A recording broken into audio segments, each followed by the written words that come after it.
And we are recording with Mr. John Cullen on Wednesday, February 7th, 2024 at 10 a.m. Eastern time. And as I was just telling you beforehand, fan of the show reached out to me and we chatted the other day. He's a journalist and he's like, I love watching your shows sometimes when I can't fall asleep. And I was like, oh, awesome. Yeah, that is a compliment to me because I fall asleep to stuff every night. So I'm like, awesome, cool. And he goes, but I started watching those. He's like, what's the guy's name? John Cullen. And he goes, God, that just made me an insomniac. And I was like, yeah, they're all kind of horrifying. And he was like, yeah. And I was like, yeah, that's why I keep having them on. I'm having them on tomorrow. And he was like, oh, awesome. So weird, weird kind of psychological thing we have going on here where it's like some odd Stockholm syndrome with Cole. And it's like, all right, he's gonna tell us how we're gonna die, but I want to know. So guys, please go into the description. Please go to his YouTube. Please go to his Twitter, all that good stuff. And but with that, I will shut up and hand it over to you as I post the live link. All right. Well, it's great to be back. Thanks for Yes, having me sir. back on the show. Of course. I think we've got an exciting show to share with your viewers today. I have a couple video clips that we've queued up, and I prepared a couple of slides with some images that I'll explain. So I know some people are listening in the car. They like to listen to the podcast, audio only version. So we'll describe what we're seeing on the screen. But I've got some interesting things. And the last time we were together was right after the new year. You were recovering, I think, from being ill, right? You had I'm been always ill. ill, Yeah. right? And so that's good. But we had talked about sort of the disappearance of influenza and some other phenomenon that were happening. And so I thought it would be helpful to we'll do a quick recap for the people that haven't seen me here on the show before, because there's probably people watching, oh, who the hell is this guy? And so we'll do a quick recap. But one of the videos that I sent to you, I Mm-hmm. think is probably important to play right at the get go from the show, Okay. because it kind of establishes this idea. And so in the folder of videos, I have them numbered. So number one, the one that Mm-hmm. begins with number one, let's play that for the audience first. If you can share your screen and all that and let them hear the audio. Yes. And so I don't want to set it up. You just basically follow the instructions and then we'll talk about it afterwards. All right. All right. So just play the video. Yeah, just play the video with the audio Yeah. and we'll talk about it afterwards. Okay. And so I'm gonna share that. And we have How many times the players wearing white pass the basketball?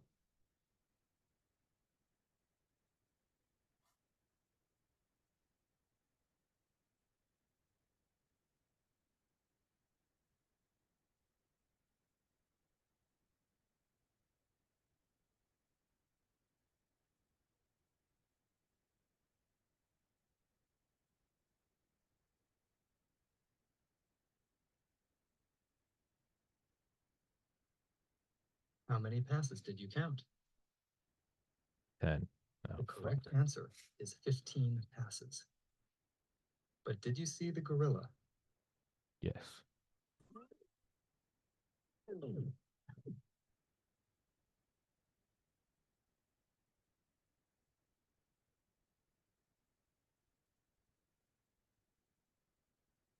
This video is from research by Daniel Simons and Christopher Chabris and is copyrighted. About 50% of the people don't see the gorilla. Very few people get the number of passes correct and see the gorilla. Be fair, I think I've seen that video before, so I knew what the. But no, yeah, I've seen something similar where it Mhm, went back and it was like, did you see the brain? I was like, what? mhm, And it was like a guy giving a TED talk, and there was like a rubber brain sitting on like the stage for like mhm. 45 minutes. And I was like, holy shit. So I get it. Yeah. So, and people who were just watching this are saying, I didn't see the gorilla. So the idea is if you're not looking for something, you're probably not going to see it. Hmm. And this is an exercise that was done 25 years ago. They put this together. And it's really just to illustrate that if you're really focused on finding one thing, you're probably not going to find the other, right? So if you go hunting for elephants, you may not notice that there was a weasel that just ran across. You're not looking for weasels, you're looking for elephants. So with that as the backdrop, let's take a look at this first slide that I have in the deck that I sent you, that PDF thing, and see if you can share that with everybody. There you go. So that's the gorilla illusion, it's called. And sometimes I refer to it, and when I'm talking to people, I say, you're familiar with the gorilla illusion. And the idea there is that, again, if you're not looking for something, there's a pretty good chance you're not going to find it. Right? So let's go to the next slide in this deck. One of the reasons that I kind of became semi-famous, demi-famous, whatever you want to call it, in this world of COVID and all that, is that in October of 2020, I wrote a white paper that documented the disappearance of influenza from over 100 countries at the same time. That between weeks 11 and 14 of 2020, basically by April 15th of 2020, influenza had disappeared. But not just in the United States or the UK, it had disappeared from everywhere, from Sweden and Norway and Switzerland and Portugal and Morocco and Uruguay. I was like, what? How the hell does that happen? And nobody noticed it. And so recently, in the Oh, last, sorry, I what was gonna happened? say, hold on. Somebody said they're watching, but it's not sharing the correct screen. So, um, give me. What? Looked okay to me on the Zoom Yeah, meeting it part. said it looked fine to me Yeah, as yeah. well. Maybe they're thinking But it's something else. So what you had on the screen a second ago was Jordan Schachtel, and Jordan Schachtel was taking some of that World Health Organization stuff with the missing influenza, and a lot of people start jumping on recently in the last, I don't know, half a year to a year, saying, well, what happened to influenza? Where did it go? Where did it go? Where did it go? And it's all pretty much based on this white paper that I wrote back in October of 2020. Can you go back to the screen share and show people that document again? Can we go back to that? I'm pulling it up and I'm watching it on the Rumble stream to see how it comes through. So Okay, yeah, you and I saw what we wanted to see, but I don't think the viewers were. So okay. there's like a Let's see. 30-second delay, so I'm just waiting to see if it. Okay, yeah, it's pulling through. So yeah, we're now they're seeing what we want them to see. Okay, so let's share the screen again. Yeah. So Jordan Schachtel and Dr. Ely David and all these different characters, a lot of people addressing what happened to influenza. Where did influenza go? But at the end of the day, I'm the one who wrote the paper, right? I wrote the white paper. Now I don't see the screen share anymore. I don't see the PDF. Is that right? You've got it in OBS now or something? Yeah, but it is showing on. It is They showing see on. it, right? So Okay. they see it. So All right. So let's go to the next slide that shows 3 different screens on it. yep. Okay. And on that slide, this is from the white paper that I put together. Right. So I put this thing together, but when I did it tongue in cheek. I did it kind of as a goof because it was absurd. It was ridiculous. In other words, I observed a phenomenon that was just,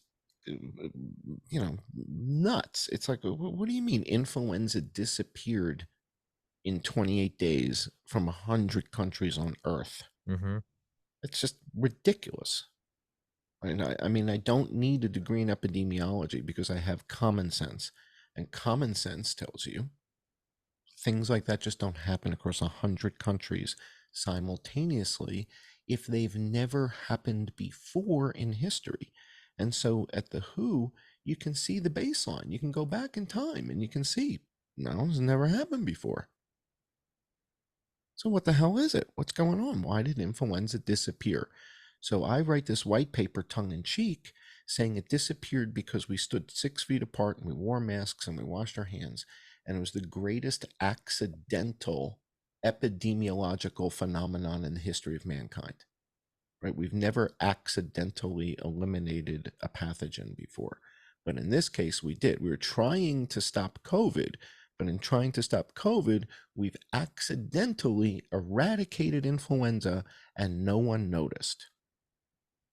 And I found that to be rather remarkable that I'm the guy who's noticing this. Where's Marion Koopmans? Where's Helen Branswell? Where's Elena Chan? Where's all the big shots? Where's all the big names? How come I'm the one noticing that influenza disappeared from Norway? Mm. That to me struck me as odd. So I write the white paper, I document it, and I share it with Laura Ingraham. You know, I had this kind of behind the scenes relationship with Laura Ingraham. And if you go to the next slide, it's not rhetorical. In other words, it's not hyperbole. When I say it disappeared from over 100 countries, Jeez. it really disappeared from over 100 countries. Like, it's not, this isn't hyperbole. Yeah, So I yeah. document the actual 100 something, it's like, 111, 107 I've got countries. them. Yeah. And it's like, yeah, no, it's for real. It's gone. And so again, I thought this phenomenon was remarkable. And everybody on Twitter, is pontificating about, well, mask wearing, and people stopped going to the hospital and all this other monkey business. And I'm like, hello, I'm the guy that wrote the white paper. I'm the guy that noticed that it disappeared in the first place. Nobody seems to have addressed that, the global eradication of influenza, other than like Professor Fenton. I don't know if you know Professor Fenton, but he addressed it and he acknowledged the fact that I documented it. But then they're all taking these crack shot, it's like trying to explain it. And everybody's making fools out of themselves, I'm afraid. And quite frankly, if we were to go all the way back in time to the beginning of when I started this venture here looking at the coronavirus, it all started with me saying, but there's not 10 people dead in Hong Kong.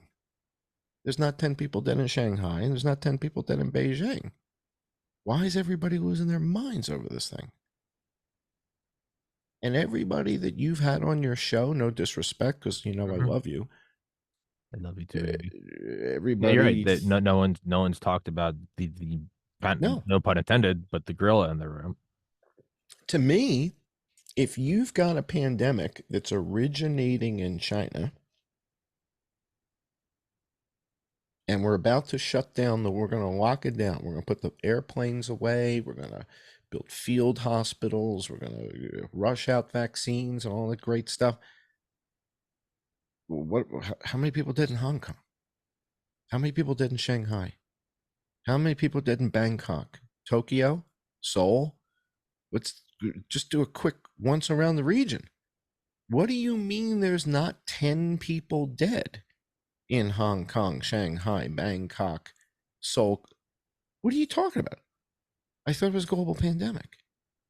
So a lot of the people that you've had on your show are bitching and moaning about this WHO treaty, and the WHO wants to take this power. And I'm like, dude, let's go back to first base and let's run the instant replay, shall we? The WHO declared a pandemic on March the 11th of 2020. Wednesday, the 11th of March, 2020. There weren't 10 people dead in Hong Kong. There weren't 10 people dead in Shanghai. There weren't 10 dead in Bangkok. There weren't 10 dead in Tokyo. There weren't 10 dead in Seoul. There weren't 10 dead in New York. And I'm the only one that thinks this is relevant. And so to me, that's kind of creepy. Well, and then you start to have like almost, I don't know if it's the right term, but like imposter syndrome. You're like, what are the chances that it'd be like if I went outside at night and saw like a glint in the sky and was Yes. like, is that an asteroid? And then I showed someone and another person, next thing you know, it's on global news. Like, your first thought would be, if my mind is going to, I'm seeing something this large, it's like, hey, that's your ego. That's the egocentric saying, Tommy, you're special. So there's also that part where you're like, am I the only fucking, it's probably like with the first person on 9/11, probably was looking at like a plane, like planes don't come from that direction, right? But it's a, That's exactly right. someone's gonna be the first one. And there's a bias that goes with that. There's something called baby powder bias, which is the opposite of what Taylor Swift's father had.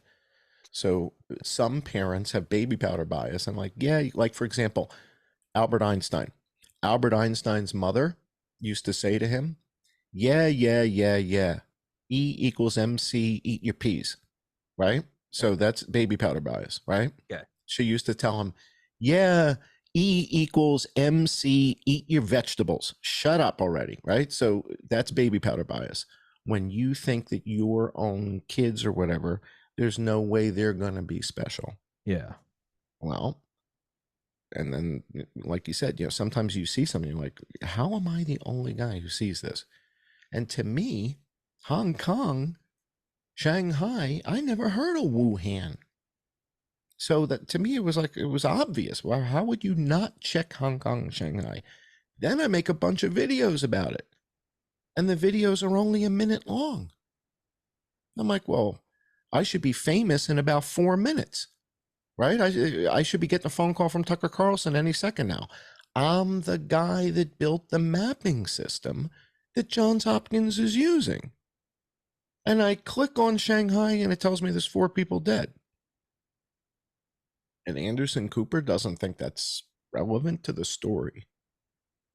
And no one that you've had on your show seems to think that's relevant to the story. And that's the part that gets me creeped out. Mm. So then we go to this disappearance of influenza. And that's kind of weird because I'm the one documenting it. And all the big name people don't even notice. And by the time they notice, it's 2 years later, 3 years later, they start commenting on it. It's like, dude, I wrote this thing in October 2020. Where have you been? Jordan Schachtel, Professor Martin Neal, where have you guys been? Now you're, oh, well, people stopped going to the doctor and the mask wearing was very effective because these are fomites. And, one is fomites and one is particles. Get the hell out of here. It didn't disappear from Hungary because of effective mask wearing. So stop gaslighting people with your Dunning-Kruger horse shit. Okay? Because that's all that is. You go to the next slide, what we found out. In fact, before we go to the next slide, before we go to that, let's play that second video of Donald Trump, because this is kind of the genesis of where everything you're about to hear came from. Donald Trump kept speaking publicly. He'd show up at an event, show up at another event. And this is in the March, April, May timeframe of 2020. And so basically for a period of 4 months, he continues to repeat the same phrase. Let's take a listen to this. So let's play that number 2 video with Donald Trump. Got it pulled up. And again, yeah, for people watching, it is working. It's a little janky. You can tell that this is a one-man operation and that I'm also the producer. So get over it. All right. You haven't seen anything like this in 100 and some odd years. 1917. You read about 1917, but in 1917, certainly not since 1917. There's been nothing like this since 1917. Who would have thought? 1917. It was the Spanish flu. 1917. There's been nothing like this since probably 1917. Not since 1917 has there been anything like this. Like nobody's seen since 1917. They point to 1917, 1918. It was 1917, 1918. That's a long time ago. 1917, they went through something that was similar. 1917 was the last time. If you go back over 100 years, 1917.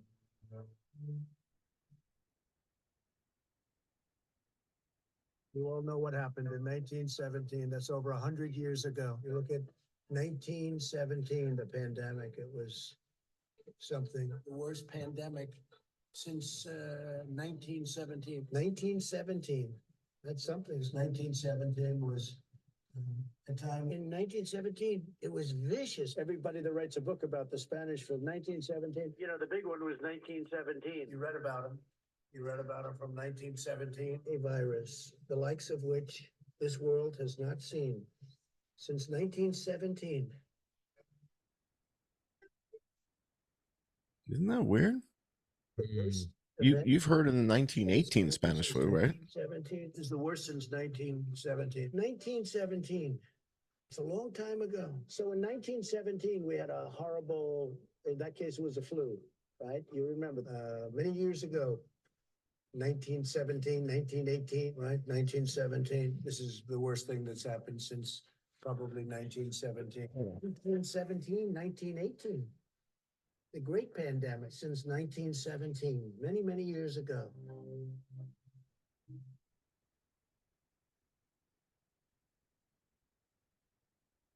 What's that all about? Mm, Most people refer to it as the 1918 Spanish flu. yeah.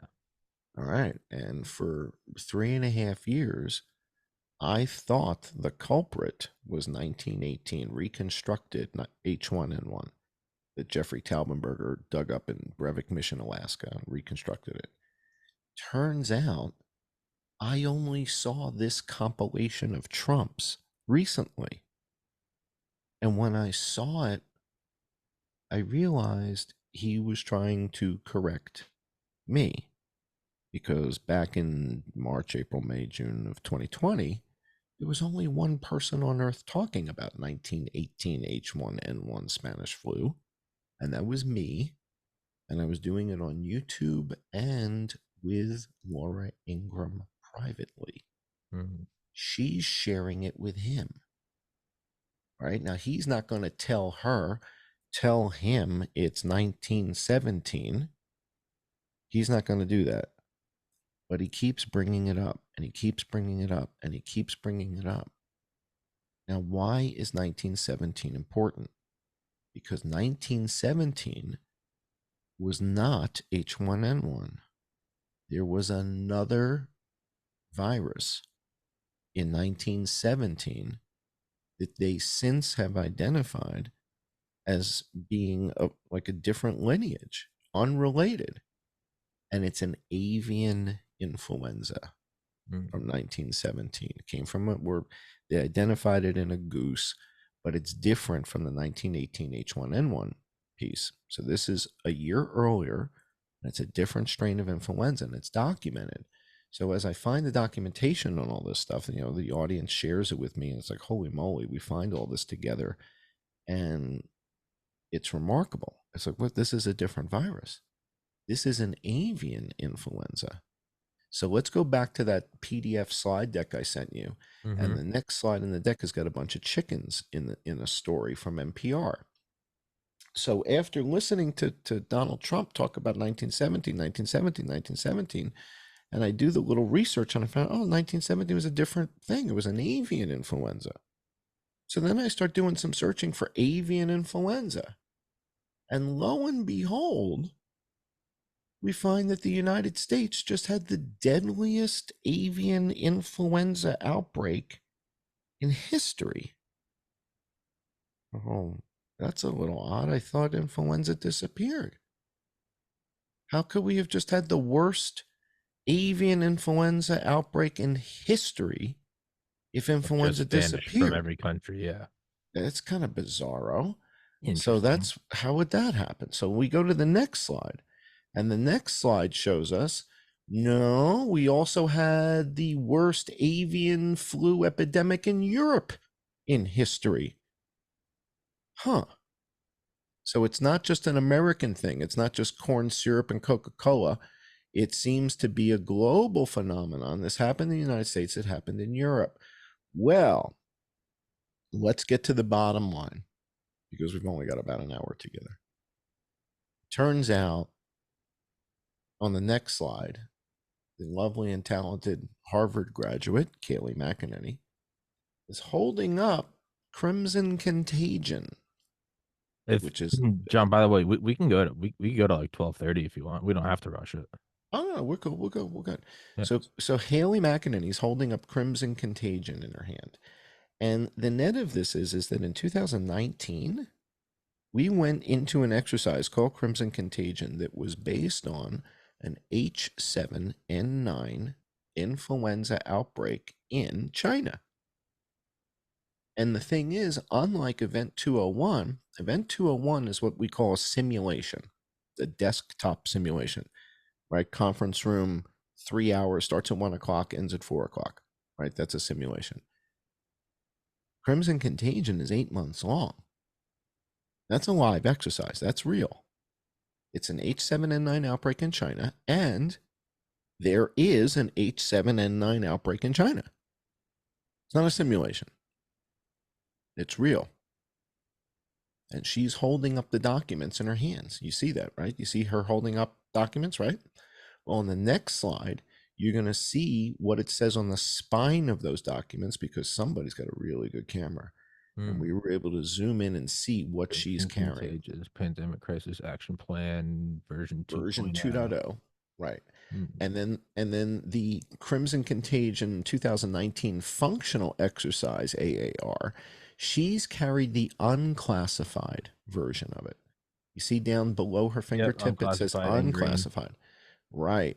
Which means she's carrying the version that is kind of for public consumption. What's AAR mean? I don't know, but somebody watching is going to know what that means. Okay. Some sort of action plan or something. But the net of this is she's carrying a version of it that does not include all the highly confidential material. All right. But Crimson Contagion and all this is happening. This is happening in 2019. This is long before COVID. Go to the next slide. You'll see her handwritten notes on the playbook. High consequence emerging infectious disease. This isn't about SARS-CoV. There's no COVID here. There's no SARS-CoV-2. Has nothing to do with it. The outbreak they're worried about is H7N9 in China, avian influenza like 1917. Oh, let's go to the next slide. Along comes Peter Daszak. Now, you haven't had him on the show yet, have you? No, Okay. I don't think he Peter. will. All right, so here's the thing. So everybody's got Peter Daszak painted as the bad guy. He's the evil guy, right? So what does that mean? That means Peter Daszak is actually the hero in the story. Okay. All right. Why is Peter Daszak the hero in the story? Because Langley calls Peter Daszak, Langley being you know who, they call Peter Daszak and they say, hey, Pete, we need some help here. One of the viruses that Fauci funded gain of function on during the pause is wreaking havoc. We'd prefer to blame it on the Chinese. What do you got cooking over in that Wuhan Institute of Virology?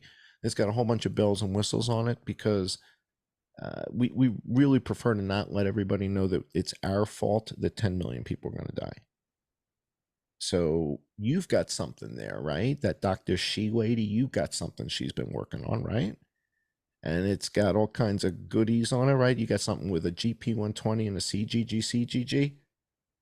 Causes pneumonia. Perfect. And it comes from Wuhan Institute of Virology, right? That's exactly what we're looking for. That's the role Peter Daszak plays. He plays the hero for Langley who's trying to cover up something else.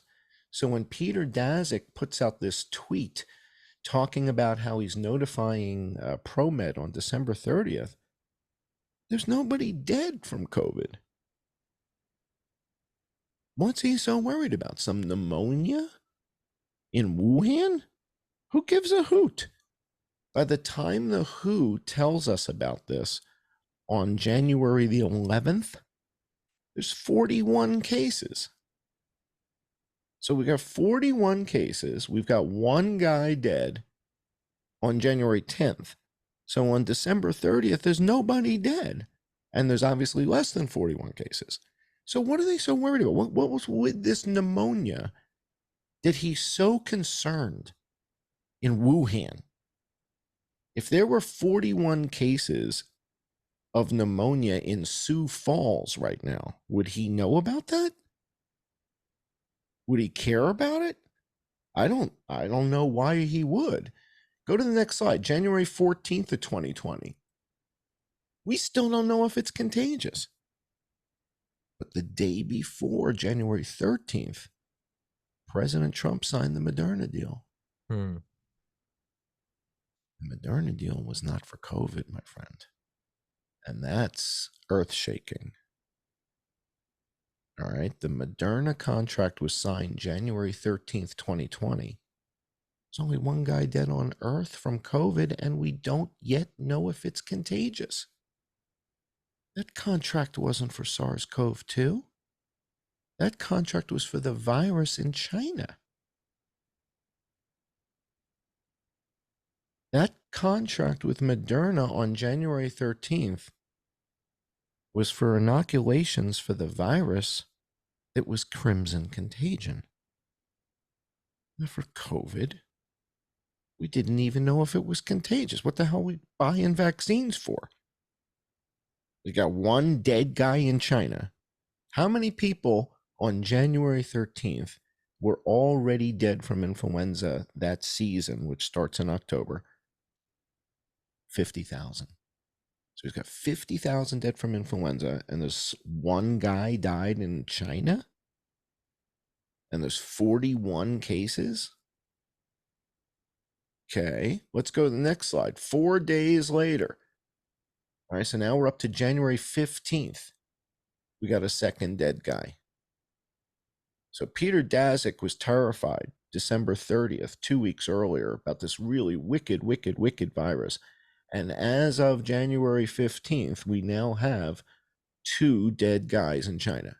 2 dead guys. Okay. We got 4,000 dying a week from influenza in the United States. And we got 2 dead guys in China. 2. Now we're going to go another week. Let's go to January 22nd. The next slide, January 22nd, we're now up to a whopping 9 people dead in China. 9. Now we're up to 13,000 dead from influenza in the United States just since New Year's Day. You see the problem here? The problem here is that COVID wasn't really killing that many people in China. And the other problem is the next slide. How many people were dying from influenza in the United States simultaneously? 13,100 people dead by the time we had 9 dead from COVID, meaning from New Year's Day, when Peter Daszak's all nervous and jerky, he's sending emails and tweets to ProMed, telling ProMed, hey, you guys really keep your eye on this Wuhan situation, really could get out of control. We might have 9 people dead in 3 weeks. Can you imagine the horror, Tommy? The horror. You got 13,000 dead in the same time frame in the United States. And the contract for Moderna is already signed a week earlier on the 13th of January when there was 1 guy dead. Looking at the data, it's pretty hard to understand why the president of the United States would say, no, this is not really that important. Tell me more about this one dead guy. What was his name? Ling Ding Wong. What was his name? Who? What? And he had a stomach tumor. He had an abdominal tumor and liver disease. And that's the first dead guy. And I should sign a contract with Moderna, but we don't yet know if it's contagious. And this stuff that you're showing me here, this influenza stuff, that's really not that important. Operation Crimson Contagion, don't worry about that, huh? I mean, I hope you guys understand what the flim flam is, right? You understand what the, right? Mm-hmm. That's called the flim flam. You got 9 people dead from COVID. A contract can't be for COVID with Moderna. How the hell is it for COVID? So now let's go to the next slide. And we'll talk about, well, how the hell then did influenza disappear? Well, that's pretty easy, isn't it? What do you mean it's easy? How does influenza disappear like that from Hungary? How does it disappear from Sweden, Norway? How does it do that? Look at the legend on the right-hand side. See where it has the green and the orange and the yellow? You see all that on the right? Mm-hmm. There's no H7 over there. There's no H7 and 9. So when H7 and 9 becomes the dominant strain, what does it look like? It looks like there's no influenza because they don't track H7 and 9. And that's the mystery of the disappearance of influenza. When H7 and 9 became the dominant strain, it appears that that influenza disappears because Dr. Tedros doesn't track it. We just saw 10 minutes ago, we had the worst avian influenza outbreak in European history, in American history. And according to the WHO, it disappeared because they don't track it. Oh, that kind of makes sense. So if you go to the next slide, you'll see the green and the blue mountain. And this was the slide I spent a lot of time on with Dave Cullen from Cornell, who you have had on the show. And Dave is one of the few people who's like genuinely curious and interested in this stuff. And, you know, like doesn't really have a horse in the race. Like he looks at the data and goes, this is amazing. He's like, you know, this is fascinating. So Dave looks at this, and what I'm explaining here is there were two pandemics, a blue pandemic and a green pandemic. The green one's COVID. How do we have 1.2 million people dead from COVID in the United States if China's got 125,000? Bangladesh doesn't even have 30,000, and Nigeria doesn't even have 4,000. And we got 1.2 million? No, we overcounted COVID deaths to hide the blue pandemic. The blue pandemic is the same thing that killed all the chickens. And if you go to the next slide, there's a red circle on the next slide. This is from the first patients in Wuhan. It turns out the first patients in Wuhan were simultaneously infected with lots of viruses. In other words, if you've had chickenpox, zoster virus is still in you right now, but at a very low level because your body's been able to kind of maintain it.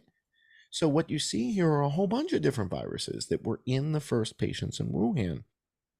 But there's 8% influenza and 2% SARS-CoV-2. SARS-CoV-2 is 2% on that big pie chart. Influenza is 8% on the big pie chart.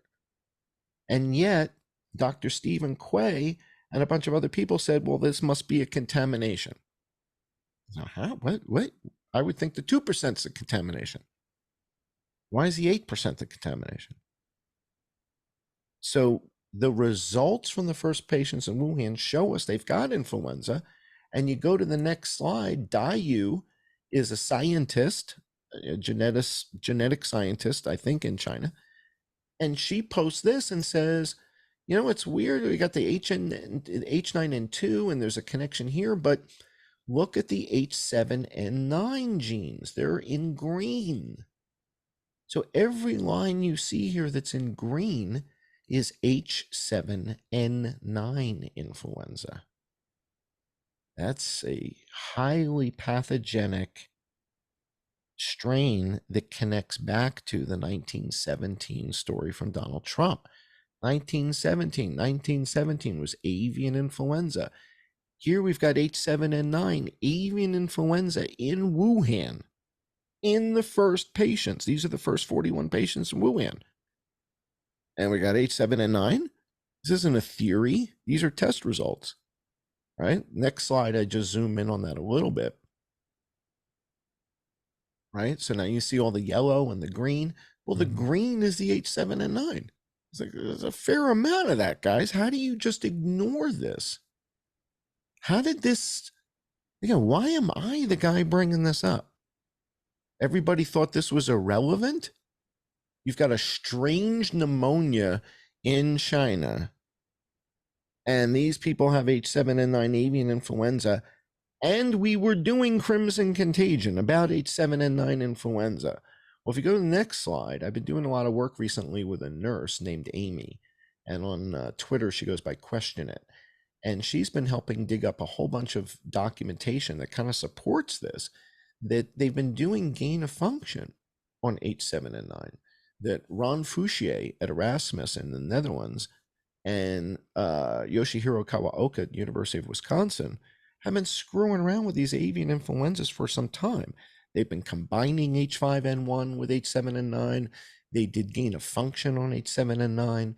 And so, again, it's not as if this is a theory. This is well documented. They've been screwing around with this virus for years. And all of a sudden, there's an outbreak of highly pathogenic H7N9 in China. And then there's Operation Crimson Contagion based on H7N9 in China. You see a pattern developing here? Let's go to the next slide. These are deaths in the United States in 2020. The blue are the influenza deaths. I noticed it when it got to 4,000. and it got to this new plateau. I'm like, 4,000 people a week are dying? That's a lot, man. And all of a sudden, along comes COVID out of nowhere. And what's happening to the influenza? It's still going up. And you guys are calling everything COVID, COVID, COVID, COVID, COVID? Where the hell did this thing come from? There's nobody dead in Hong Kong. There's nobody dead in Shanghai. And everybody in America is dying from it already? How the hell is this going? I'm not an epidemiologist, but I would think you'd have more people dying in Hong Kong, Shanghai, Beijing, Bangkok, Tokyo before New York coming out of Wuhan. That's me. What the hell do I know? I'm just a mapping guy. So let's go to the next slide. Fox News one night publishes on the screen the data I had been sharing with Laura Ingram. And this is it. This was in April of 2020. And they share this, that New York has 8,600 people dead and Shanghai has 7. Nobody thought this was important. No, like Sean Hannity didn't pick up on this in the next hour and say, Laura, did you just show us that there's 7 people dead in Shanghai and 8,000 in New York? Are we talking about the same virus here? Yeah, is there a typo? Is there? Mm-hmm. And again, no disrespect to you because I love you, but every guest you've had on your show ignores this. Ignores me as the guy who built the mapping system and ignores the findings 4 years later. This isn't a theory. And then you got the people say, well, China was lying. You believe China. The pandemic started in China. So the WHO is declaring the pandemic based on what's happening in China and supposedly the spread of it.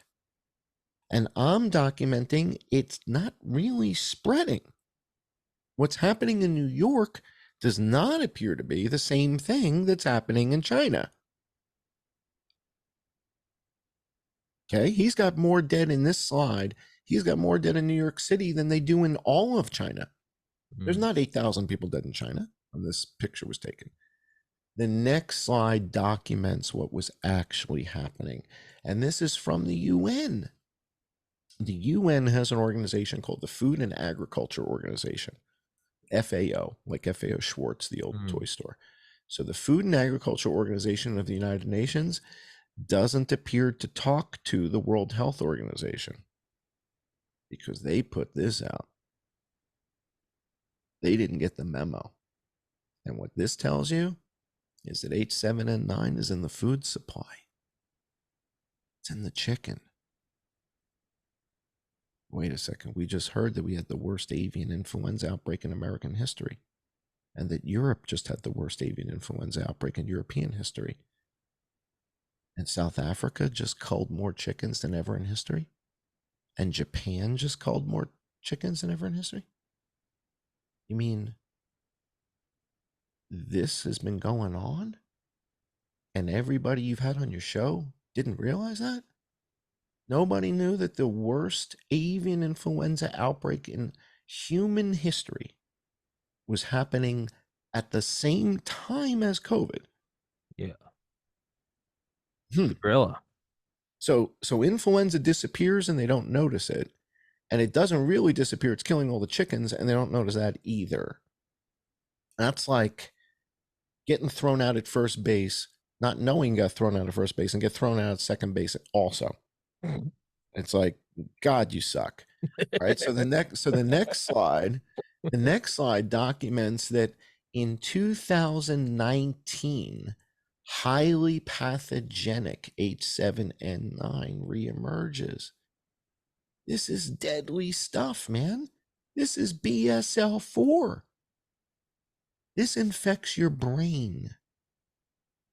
Ooh, this infects your brain. You've heard of long COVID, right? Long COVID. They talk about memory loss and Yeah, like dementia-esque symptoms. right? So back in 1917, there was something called sleeping sickness, encephalitis lethargica. I want you guys to look this up in Wikipedia after the show. Encephalitis lethargica, 1917, sleeping sickness. It appears that this 1917 avian influenza did something to the brain. And if it creates sort of a low-level infection in the meninges or what have you, now, no one really did a lot of research on that until recently. And Jeffrey Taubenberger made the connection between 1917 avian influenza and the sleeping sickness. My hypothesis right now, my straw man hypothesis, is that what people are talking about as long COVID and this fog, lethargy, right? Everybody's tired. That is 1917 sleeping sickness. That is encephalitis lethargica, and it is caused by an H7N9 infection. And that you may have been sick at some point, and now, like that red donut chart we were looking at before, you have some sort of low grade level of the virus, like 0.08%, but that's enough for your brain to not be functioning, for you to be tired, what have you. So, the issue here is that the H7N9 test kits only became available January 15th of this year. So 3 weeks ago. 3 weeks ago yesterday, or January 15th of 2024. Prior to that, you couldn't get tested for it. There was no test unless you were in China. So if you had it, there's no way you would know, no way your doctor would know. And today, if you had it, unless your doctor orders the special test from the CDC,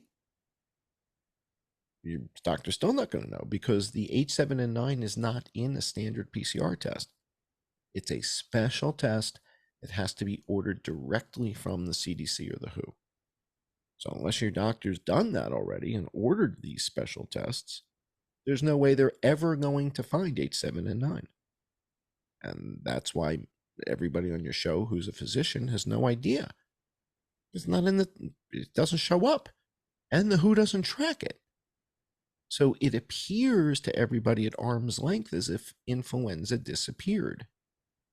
It didn't. It just killed 1/4 of the egg-laying chickens on Earth. One That's a quarter crazy statistic.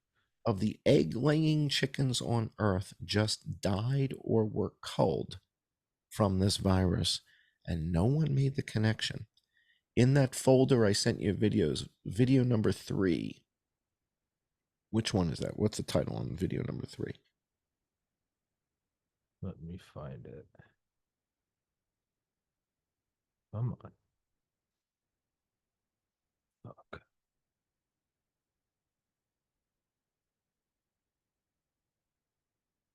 Should be what killed the chickens for Twitter. Yeah, I don't know where the fucking folder went. Called Tommy Vids is the name of it. And it was attached to that email from WeTransfer or what have you. The folder name is Tommy. Yeah, I know that. I'm trying to find. Search for Tommy space Vids, VIDS is the folder name. You had the basketball illusion. You had the Tommy troops. Vids. Got it. Okay. What killed the chickens? Yeah, let's watch this with the audience for a second. All right. I'm going to put it on. Come on. Come on.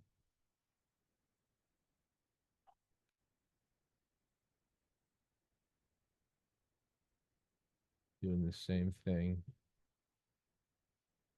There you go. All right, I'm gonna hit play. I'm gonna use the restroom.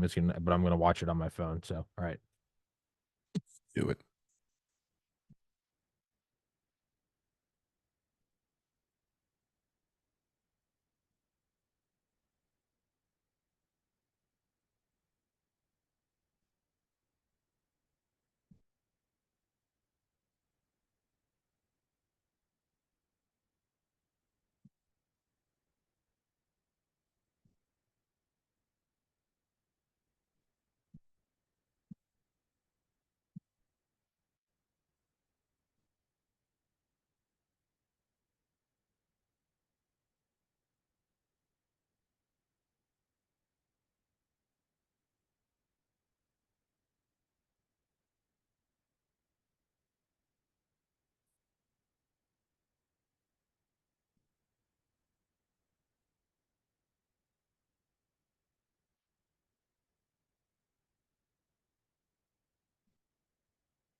Yes, they took the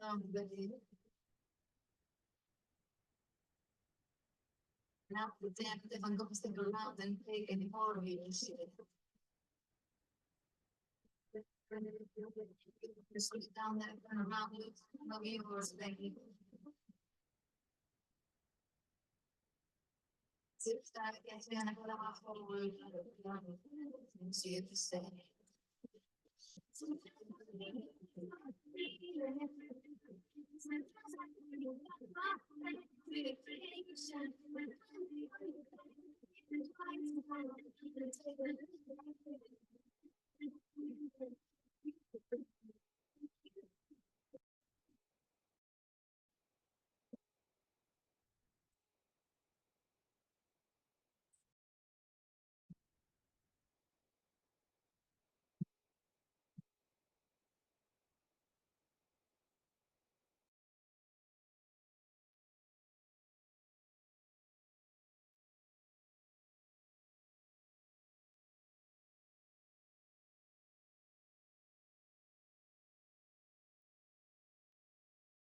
Dig the music.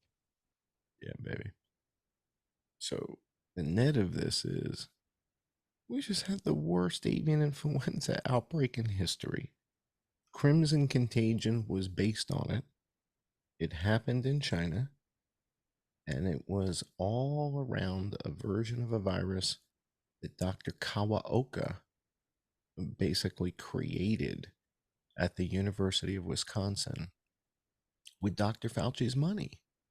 So Dr. Fauci funds this gain of function activity, and he does it 3 weeks after the pause. So we have this gain of function pause in 2014 under Obama. They said to Kawaoka, Yoshi, you're good to go. You got your paperwork in early. You're grandfathered in. Here's your money. Go do what you got to do. And that's 2014. So the choice is tell the world that Yoshihiro Kawaoka's H7N9 is about to kill 10 million people and a quarter of the egg-laying chickens, or call Peter Daszak, see if he's got anything in Wuhan so we can blame China. Those are the choices, right? So I think the guys at Langley are like, come on, Let me at him. come on. Patsy virus, man. Patsy virus. Put me in coach. Blame China. Put me in coach. So now that everybody's aware of the fact that we just had the worst avian influenza outbreak in human history, globally, all over the world, the next video might make some sense to people now. So the next one is video number 4, and the title of that is, Do We Have a Chicken Problem? Let's take a look at this.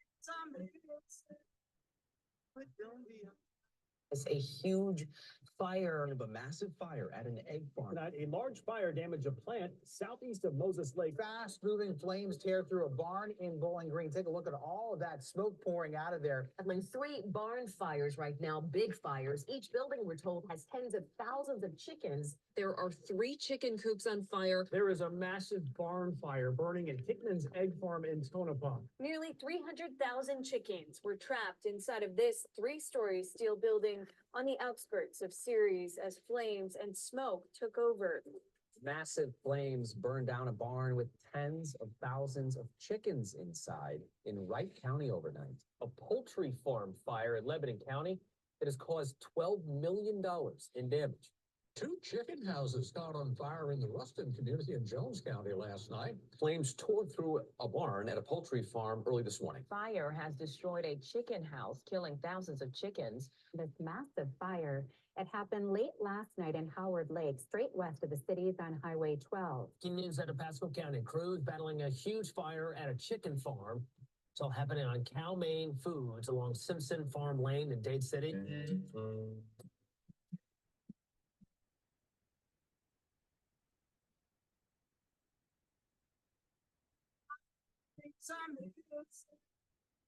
But don't be unkind. It's only I'm blind. But I said, when I'm too, I think of lying in bed. I shouldn't have said the very least.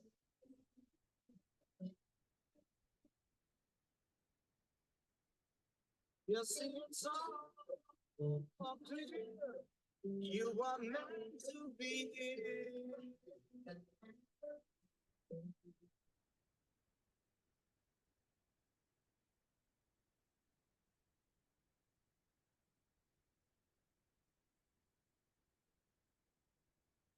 What's Oh, that the smell? chickens.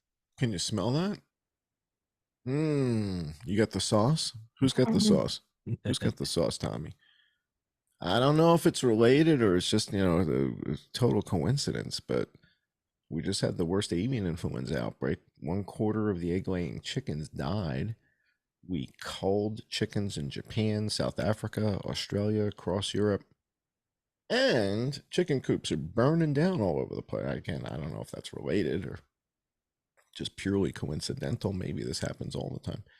But it caught my attention. So I figured I'd do a little compilation. So that's about all I've prepared for the show. I wanted people to understand that it appears there was a second pandemic. It was influenza. It was not 1918 H1N1. It was apparently H7N9, highly pathogenic influenza. It was engineered by Yoshihiro Kawaoka.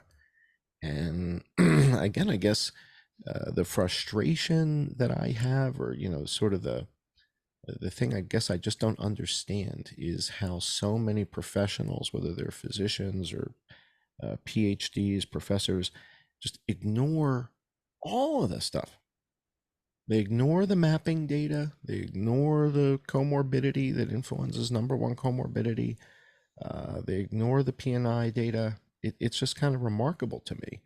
And that's why it's so refreshing when you meet somebody like a Dave Collum who gets into it. He's like leaning in and he's looking at the number and he's like, well, this makes no sense whatsoever. This is absurd. So few people are afraid to just say it. To say, no, that's the emperor's ass. No, that's his hairy ass. I see his hairy ass. I recognize that hairy ass. So few people are afraid to say that. No, Dave's appears great at that. Is he'll just look it in the eye and be like, "Let's examine it." And he might. That's why I love him. He That's might why I love look the at guy. it and be like, all right, so you're telling me lizard people in the center of the earth run the world? He's like, I just don't see the evidence.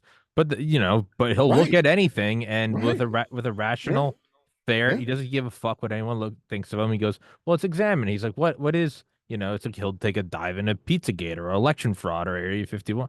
It's called having a just a thinking, critical mind. It's his genes survived for a reason.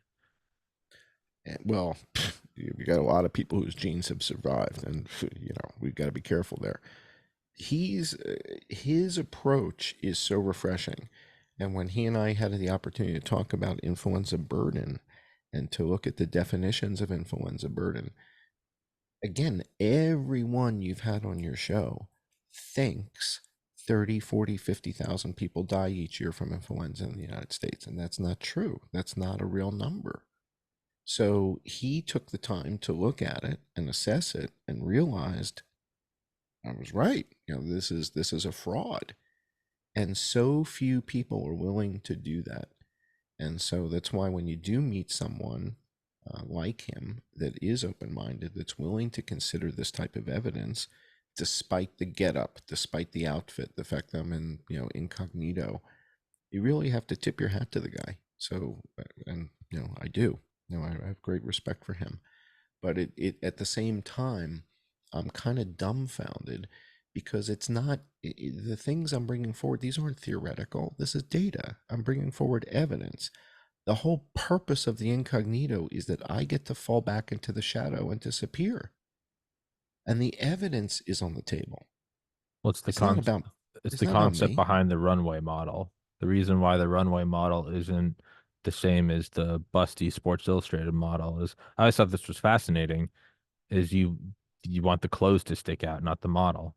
It's tall, lanky, kind of generic, like 3D printed, just like generic 10 out of 10 woman, but it's so the clothes stick out.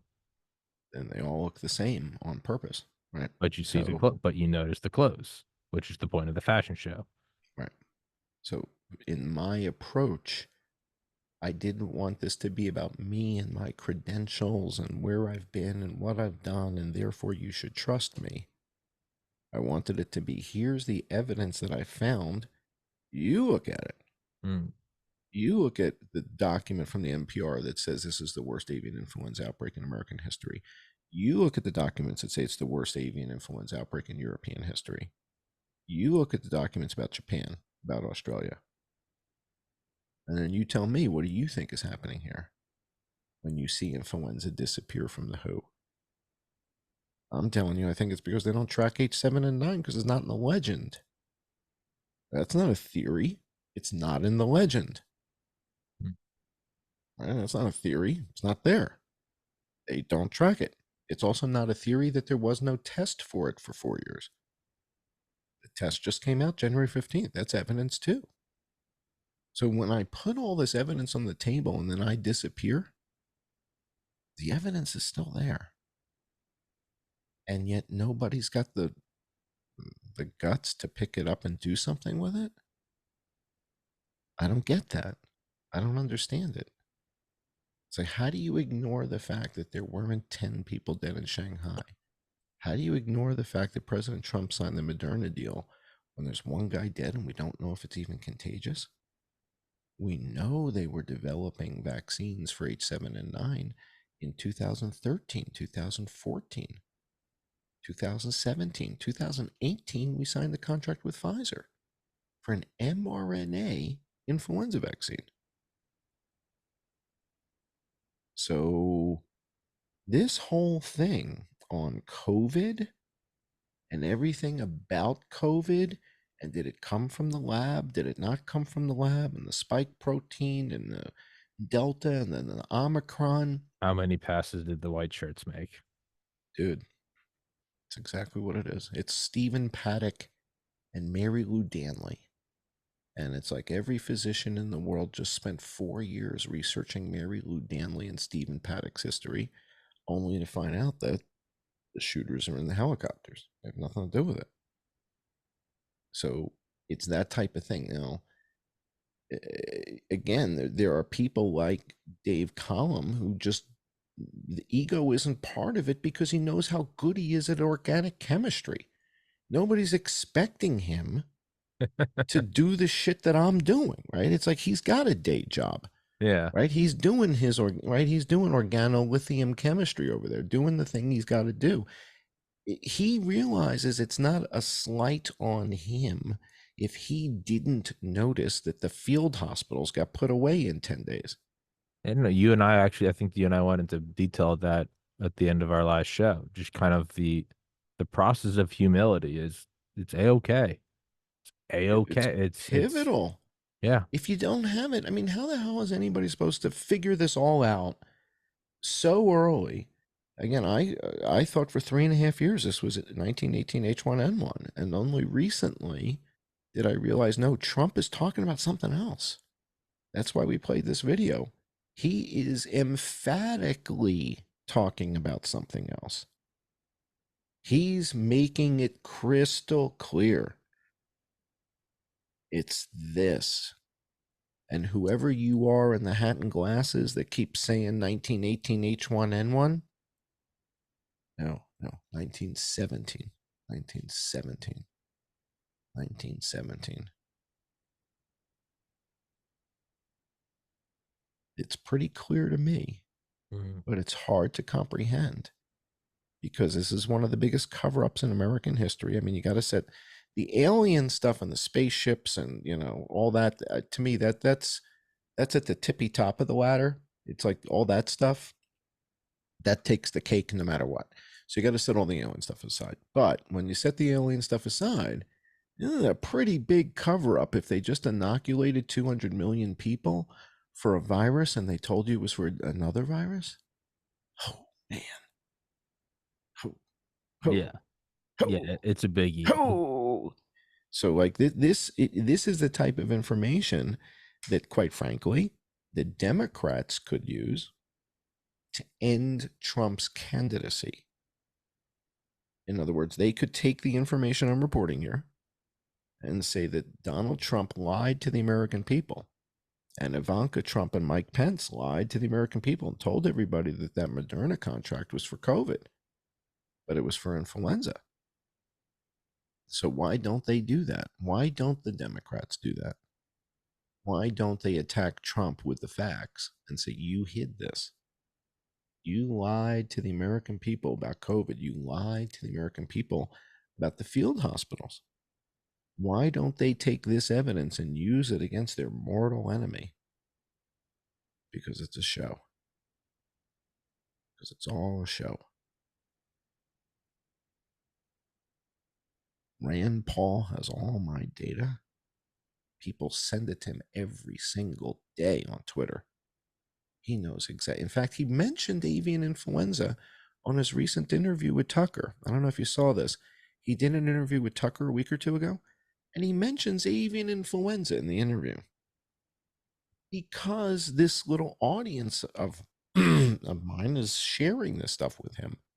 So he's seeing it, but he doesn't respond to it, doesn't acknowledge it until he gets on Tucker, and then he brings up avian influenza. But he didn't talk about the scope of it. We just had the worst avian influenza outbreak in human history. Influenza didn't disappear. And all these pundits are explaining how it disappeared. I wrote the white paper. It's fitting that I'm the one who figured out that it didn't disappear. Here's what happened. H7 and 9 became the dominant strain. The WHO doesn't track it, and we don't have any test kits for it until 3 weeks ago. It's a pretty simple explanation. You're not going to find the gorilla if you're not looking for the gorilla. And if the gorilla's not in the test kit, how the hell are you going to find the gorilla if it's not in the test kit? And if your chart tracks the lifespan of mammals, but there's no gorilla in the chart, how the hell are you going to know anything about the gorilla? You're not going to know anything about the gorilla. There's no gorilla in the chart.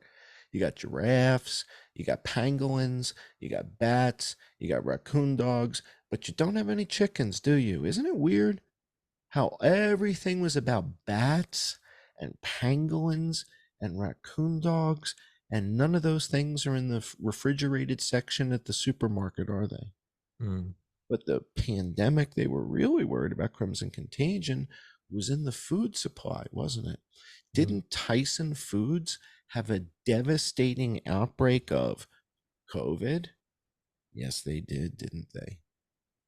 It was in the food supply, Tommy, and the president can't come on national television and say, stop eating eggs. So eggs go to $10 a dozen. That's one way to stop people from eating them. You burn down all the chicken coops and you cull all the chickens. That's another way to get people to stop eating eggs. There aren't that many eggs left.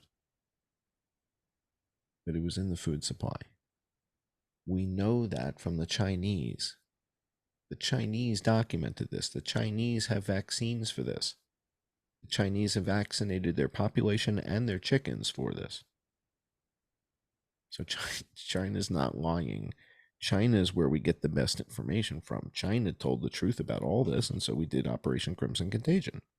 And then we said we need to blame this on China because it's our virus, from University of Wisconsin, Yoshihiro Kawaoka.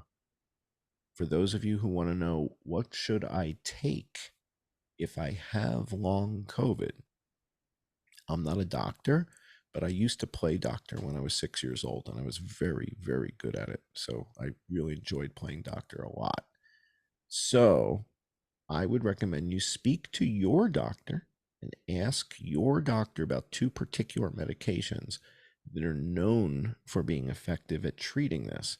One is Zofluza, but that's something you would take if you're like actively infected and sick.